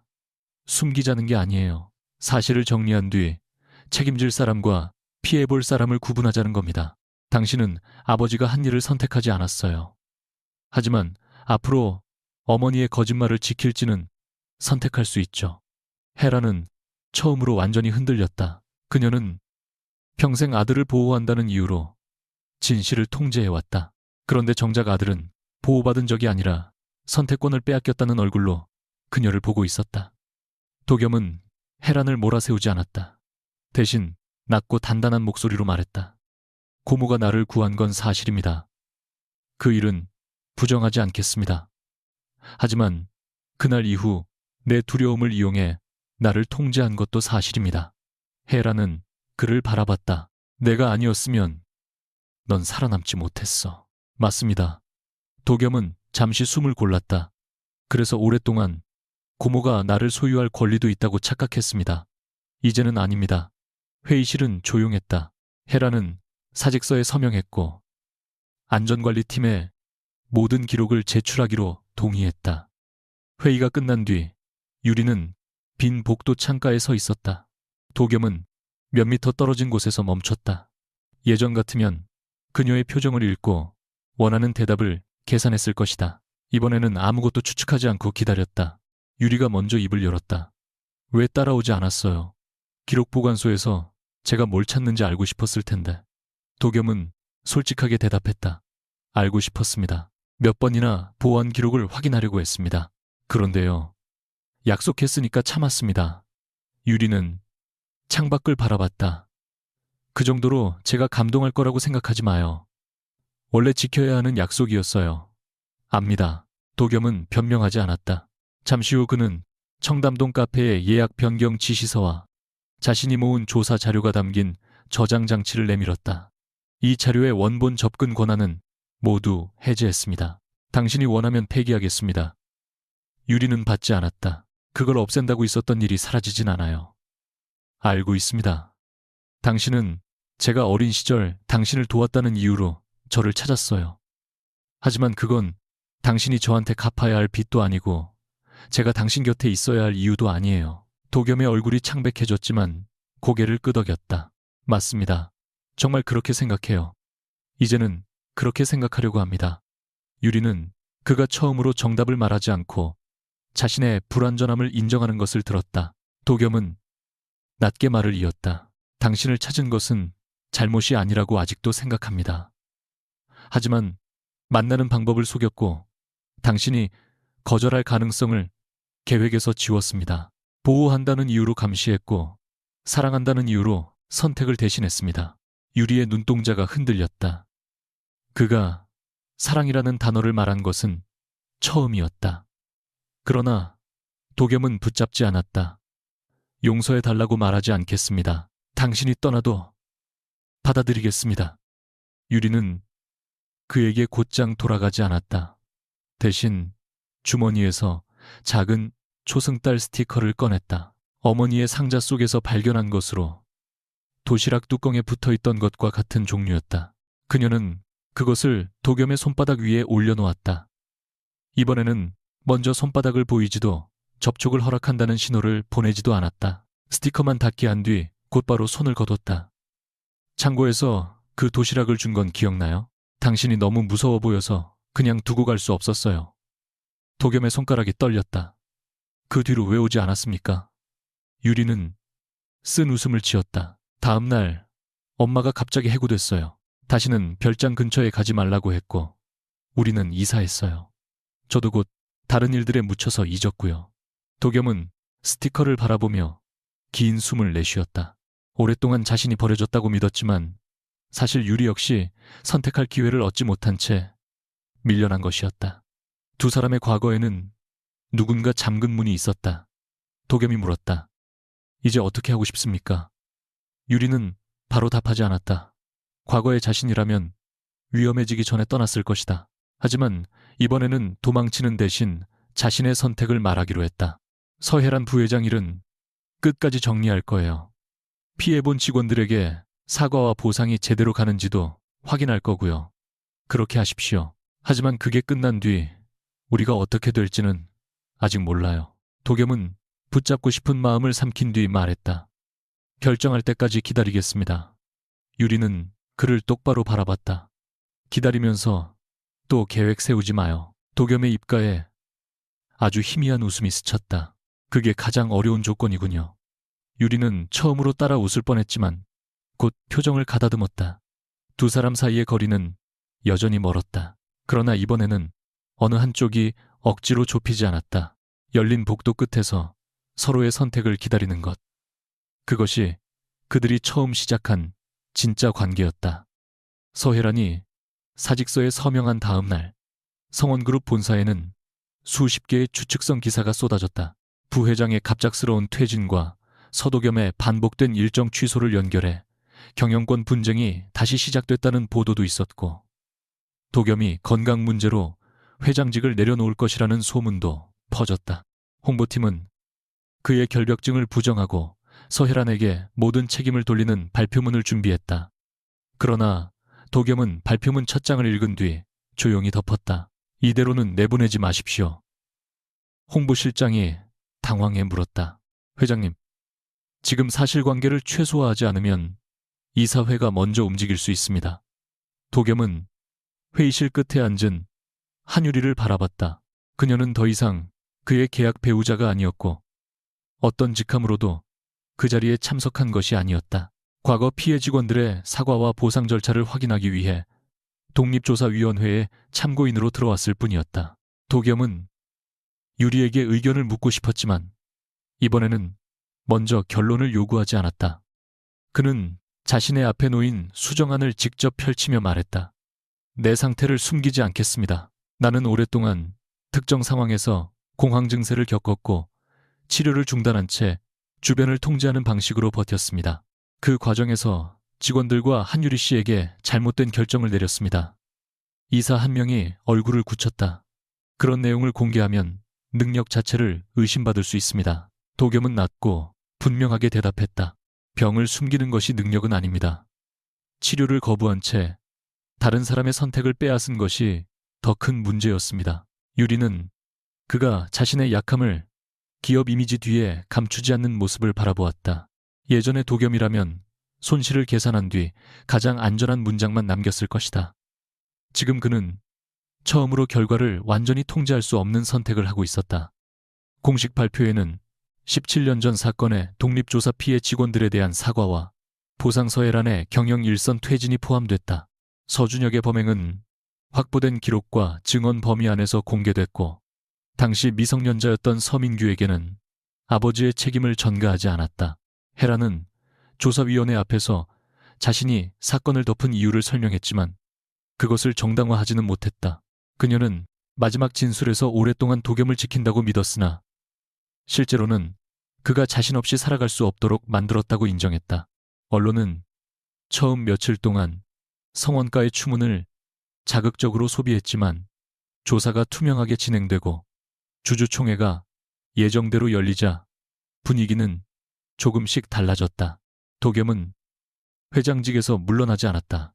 대신 외부 전문 경영진의 권한을 늘리고 가족이 의료기록과 개인 경호 체계를 독점하지 못하도록 규정을 바꿨다. 이사회에서는 그가 자신의 약점을 공개해 회사 신뢰를 훼손했다는 비판도 나왔다. 도겸은 그 말을 듣고도 반박하지 않았다. 신뢰가 완벽한 사람을 연기해서 생긴다면 오래가지 못합니다. 잘못된 구조를 인정하고 고치는 것으로 다시 얻겠습니다. 유리는 회의실 뒤편에서 그 말을 들었다. 그의 변화가 자신을 되찾기 위한 연기가 아닌지 의심한 적도 있었다.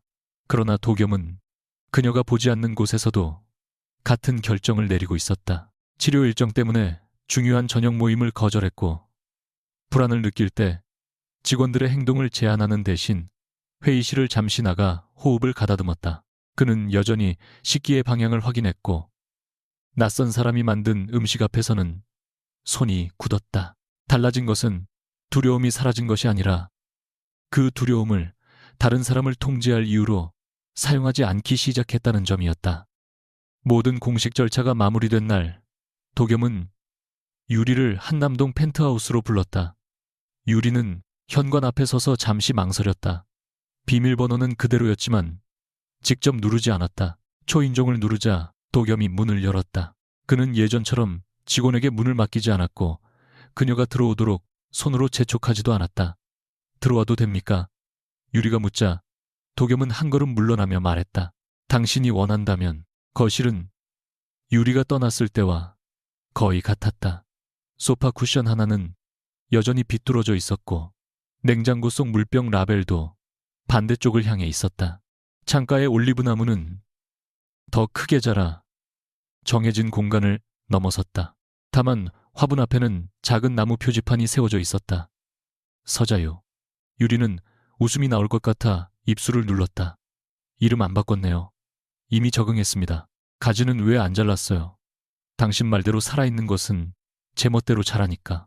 도겸은 식탁 위에 2개의 봉투와 낡은 양은 도시락을 올려놓았다. 첫 번째 봉투에는 이미 서명된 혼인관계 종료 관련 서류가 있었고 두 번째에는 그가 유리에 관해 수집했던 모든 기록의 폐기 확인서가 들어있었다. 당신 동의 없이 보관한 자료는 전부 삭제했습니다. 종이 원본도 독립입회 아래 폐기했습니다. 유리는 서류를 천천히 넘겼다. 제가 확인하지 않으면 믿을 수 있다고 생각해요. 확인하고 싶다면 절차 전체를 보여드리겠습니다. 예전 같으면 이미 확인할 자료까지 순서대로 준비했겠죠. 준비했습니다. 도겸은 솔직하게 인정했다. 하지만 보여달라고 하기 전에는 꺼내지 않겠습니다. 유리는 그 답을 듣고 서류를 덮었다. 완벽하게 달라진 사람은 아니었다. 여전히 모든 상황을 대비해 두었지만 이제는 자신의 준비가 상대의 선택을 대신하지 않도록 멈출 줄 알게 됐다. 도겸은 양은 도시락을 유리 앞으로 밀었다. 이것도 돌려드리겠습니다. 유리는 찌그러진 뚜껑을 손끝으로 쓰다듬었다. 당신이 가진 유일한 기억인데 괜찮아요. 기억은 물건을 가지고 있어야만 남는 것이 아닙니다. 이걸 돌려주면 빚이 없어진다고 생각해요. 처음부터 당신이 갚을 빚은 없었습니다. 도겸의 목소리는 차분했지만 손끝은 식탁 아래에서 굳어 있었다. 그는 다음 문장을 말하기까지 오래 숨을 골랐다. 나는 이 도시락을 당신을 찾을 권리라고 생각했습니다. 내가 가장 두려웠을 때 당신이 나를 구했으니 다시 만났을 때 당신도 나를 선택할 거라고 믿었습니다. 그 믿음이 틀렸습니다. 유리는 그를 바라봤다. 도겸은 시선을 피하지 않았다. 당신이 나를 기억하지 않아도 용서하지 않아도 다른 사람을 선택해도 받아들여야 합니다. 말로는 알고 있었지만 실제로 받아들이는데 시간이 걸렸습니다. 유리는 종료 서류를 손에 들었다. 제가 지금 서명하고 나가면요. 도겸의 얼굴이 아주 잠깐 창백해졌다. 그러나 그는 고개를 끄덕였다. 문까지 배웅하겠습니다. 붙잡지 않고요. 붙잡고 싶습니다. 그의 대답은 즉시 나왔다. 하지만 붙잡고 싶은 마음과 붙잡을 권리가 있다는 생각은 다릅니다. 유리의 눈가가 뜨거워졌다. 그녀는 도겸이 자신을 위해 문을 열어두겠다고 말했던 날을 떠올렸다. 그때 그는 자신이 결국 문 앞을 막게 될 것이라는 사실을 몰랐다. 이제야 그는 진짜로 비켜서 있었다. 유리는 서류에 서명했다. 펜 끝이 종이 위를 지나가는 동안 도겸은 아무 말도 하지 않았다. 계약으로 시작된 두 사람의 결혼은 그렇게 끝났다.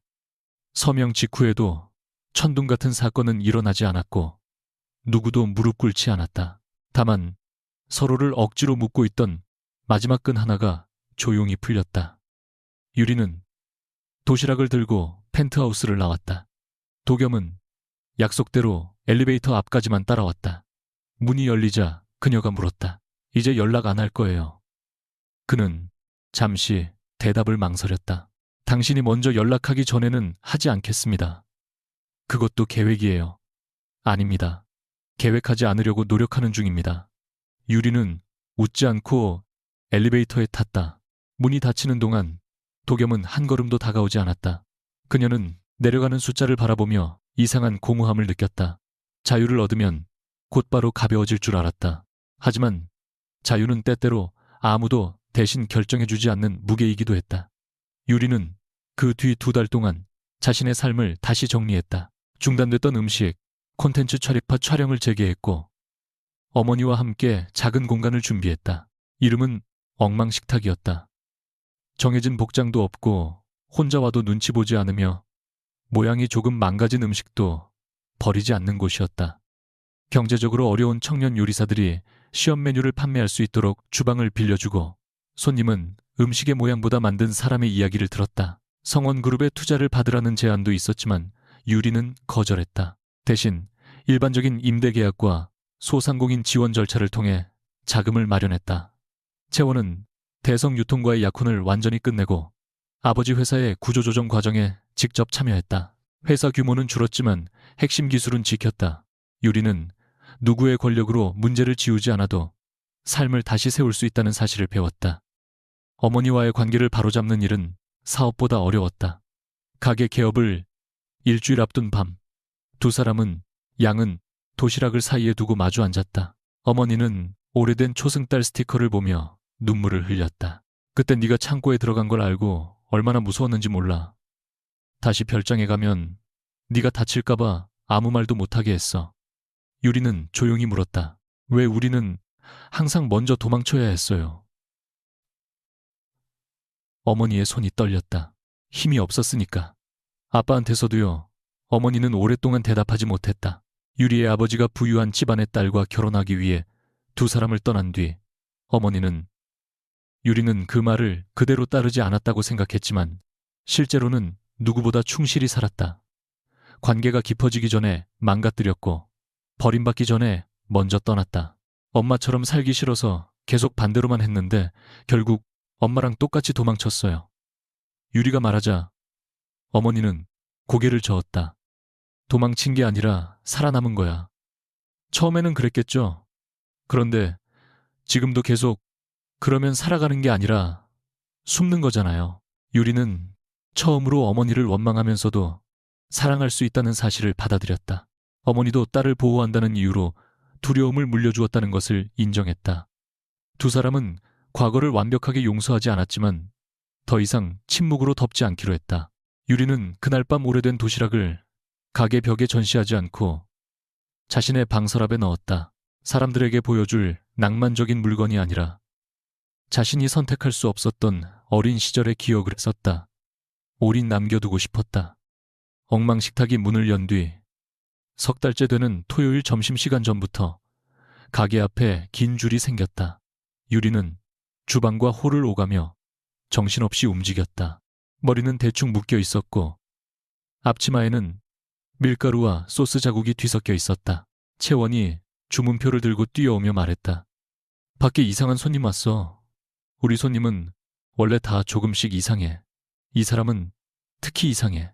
검은 정장 입고 1시간째 줄 서 있어. 유리는 창문 밖을 보다가 손에 들고 있던 접시를 떨어뜨릴 뻔했다. 서도겸이 혼자 줄 끝에 서 있었다. 비서도 경호원도 보이지 않았다. 그는 앞사람이 앞으로 움직일 때마다 정확히 같은 거리만큼 따라갔지만 누군가 어깨를 스칠 때마다 몸이 미세하게 굳었다.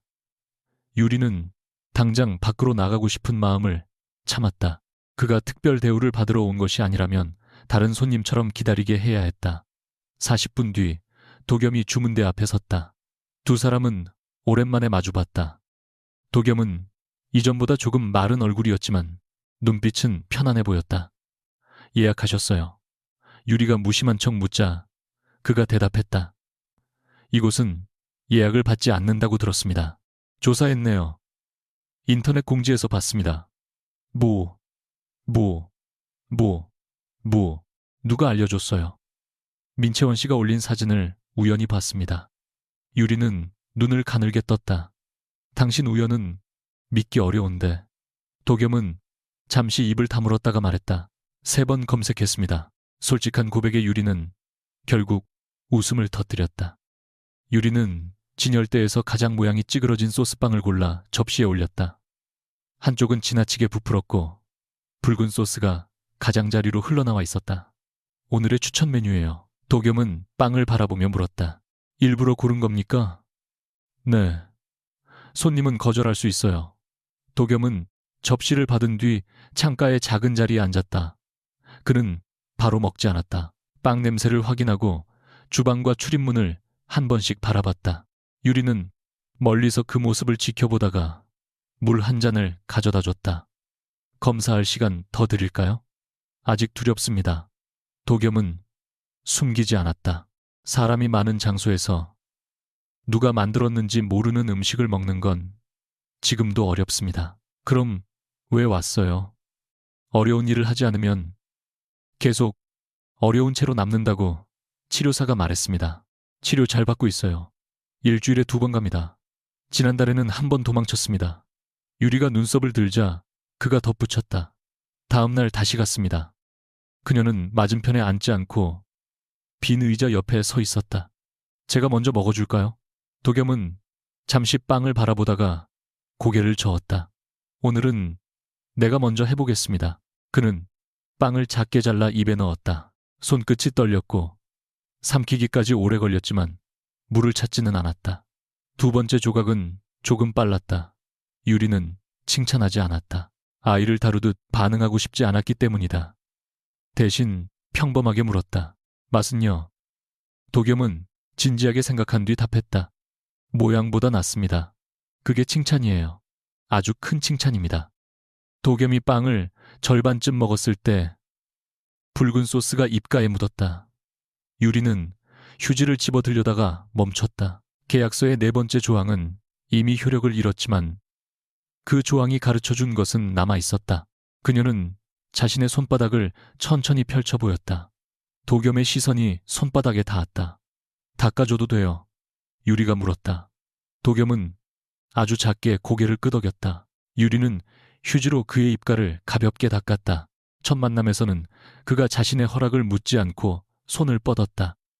지금은 2 사람 모두 기다렸고 허락했고 선택했다. 도겸은 그녀의 손이 멀어진 뒤 낮게 말했다. 그날 카페에서 했던 청혼을 취소하고 싶습니다. 유리의 손이 멈췄다. 이미 결혼도 끝났는데 새삼스럽게요. 잘못된 방식으로 시작했으니까. 그는 정장을 입고도 가게의 작은 의자에서 누구보다 긴장한 사람처럼 앉아 있었다. 이번에는 계약도 없고 기한도 없고 내가 준비한 결말도 없습니다. 당신이 싫다고 하면 받아들이겠습니다. 그래서 하고 싶은 말이 뭔데요? 도겸은 숨을 골랐다. 한유리 씨와 평범하게 만나고 싶습니다. 식사하고 다투고 다음 약속을 서로 정하고 싶습니다. 당신이 내 집에 들어오는 날만 기다리는 것이 아니라 나도 당신이 있는 곳으로 오고 싶습니다. 유리는 바로 대답하지 않았다. 도겸의 표정에 불안이 스쳤지만 그는 서두르지 않았다. 한참 뒤 유리가 말했다. 조건이 있어요. 그의 어깨가 조금 굳었다. 말하십시오. 첫째, 연락 없이 회사 앞에 찾아오지 말 것. 둘째, 선물로 건물이나 차 같은 거 주지 말 것.